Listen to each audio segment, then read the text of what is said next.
Salut et bienvenue dans une nouvelle vidéo.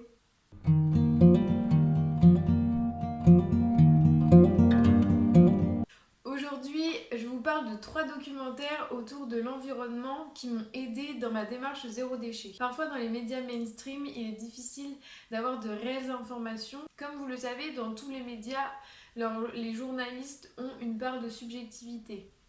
Cette part de subjectivité, elle est plus ou moins forte et surtout, parfois, elle est très influencée par des lobbying pour plus ou moins orienter leurs propos. Ce que je vous propose aujourd'hui, c'est 3 documentaires qui rentrent assez fort dans le vif du sujet pour vraiment avoir une idée véritable de la réalité des choses. Le premier documentaire que j'ai à vous proposer, c'est un documentaire qui s'appelle Super Trash. Alors ça a été tourné par Mario Esposito. Au départ, il voulait juste faire un court-métrage sur une décharge de quelques jours et en fait il y est resté 1 an et demi. Il était vraiment fasciné par cet endroit. Au fil de ce documentaire, on peut voir déjà les amas de déchets qui viennent, c'est vraiment énorme. Donc juste pour vous représenter ce que peut être la vie d'une décharge, je vous conseille d'aller le voir. On peut voir aussi qu'au sein même de cette décharge, il y a des déchets qui auraient dû être triés en amont, qui auraient dû être recyclés, qui finissent quand même à la décharge. Donc c'est le cas des papiers, du verre. Mais aussi, plus impressionnant encore, il y a des déchets qui n'ont pas le droit d'aller dans des décharges, qui doivent être allés dans des décharges spécifiques, qui en fait se retrouvent dans ces décharges, des décharges publiques, comme des médicaments qui ne doivent pas aller à la poubelle, des bouts de stations d'épuration où c'est logiquement interdit d'être déversé en décharge. Et en fait, on voit dans ce documentaire que c'est pas une pratique qui est exceptionnelle, c'est une pratique courante et il y a même des employés qui témoignent que oui, alors que c'est interdit, ils le font. Le deuxième documentaire, c'est pas un mais deux documentaires, mais en fait c'est la même personne qui réalise, c'est assez connu, c'est Cache Investigation avec Élise Lucet. Donc il y en a un qui est très intéressant et aussi célèbre, c'est celui sur le plastique. Pareil que celui de Mario Esposito, on voit vraiment la réalité des choses, ce que représente la quantité de plastique que l'on peut jeter, comment c'est traité, le problème avec le tri, le problème aussi avec le fait que tous les plastiques ne sont pas recyclés, qu'ils sont envoyés dans des pays, que c'est pas du tout géré, puisque eux n'ont pas d'infrastructure, que c'est laissé comme ça, que ça exploite la misère humaine avec des gens qui portent des quantités de plastique sur leurs épaules. Ça fait une montagne de bouteilles en plastique, de déchets en plastique.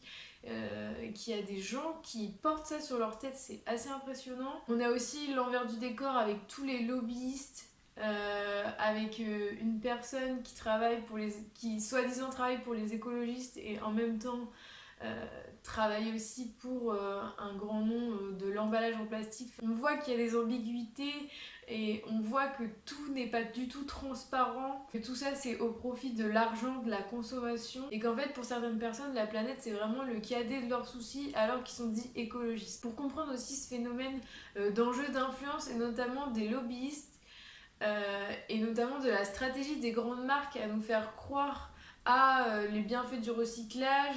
Je vous conseille aussi d'aller voir Cache Investigation sur le Coca-Cola. Il y a des moments dans ce Cache Investigation, notamment quand elle interviewe la personne de chez Coca-Cola, qui sont très gênants, mais tellement révélateurs de leur politique, de leurs mensonges, de tous ces enjeux de pouvoir.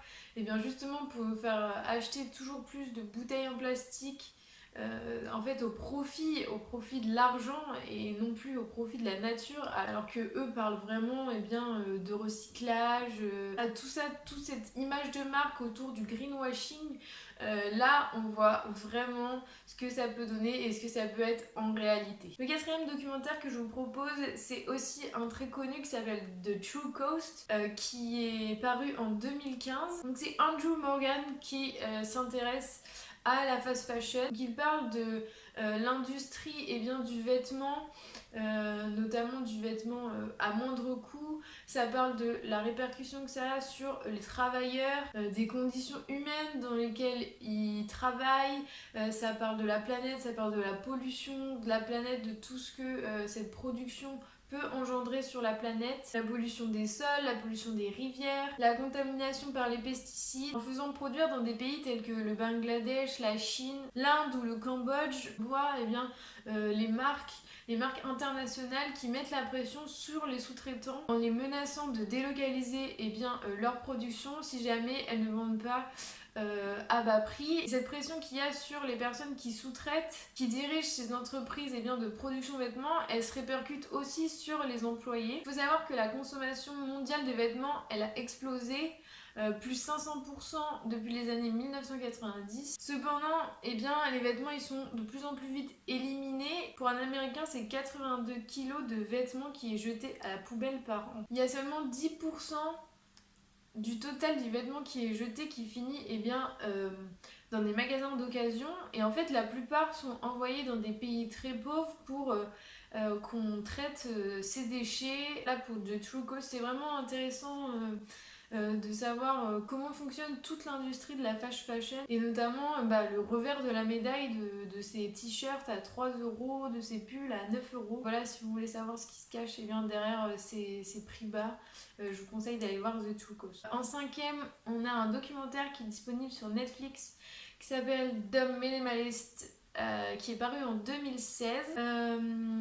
En fait, c'est deux Américains qui ont entamé une démarche minimaliste après s'être rendu compte que ce rêve américain de consommer, d'avoir toujours plus, en fait ça les rendait pas vraiment heureux. C'est vraiment un documentaire qui est très intéressant puisqu'on a plusieurs personnes qui interviennent, des auteurs, on a évidemment les deux principaux acteurs de Minimalist. On a des gens qui ont fait des études, des scientifiques. Ça regroupe un panel de personnes avec un discours très intéressant autour de la consommation à l'extrême. On voit vraiment des images qu'on peut voir pendant le Black Friday, assez impressionnantes, de personnes qui se ruent littéralement sur des objets.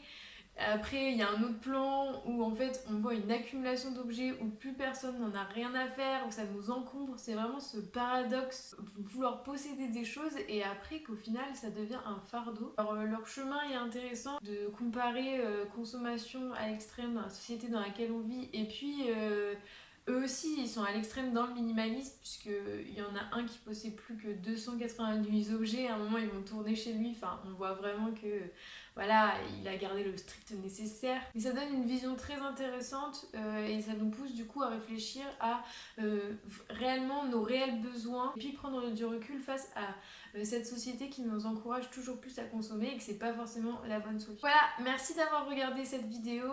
J'espère que ça vous a plu, j'espère que ça vous aura donné envie d'aller regarder un des 5 documentaires. Dites-moi en commentaire quel documentaire vous aimeriez regarder, si vous en avez déjà vu et si vous en avez à me conseiller. Merci, prenez soin de vous, prenez soin de la planète. Salut!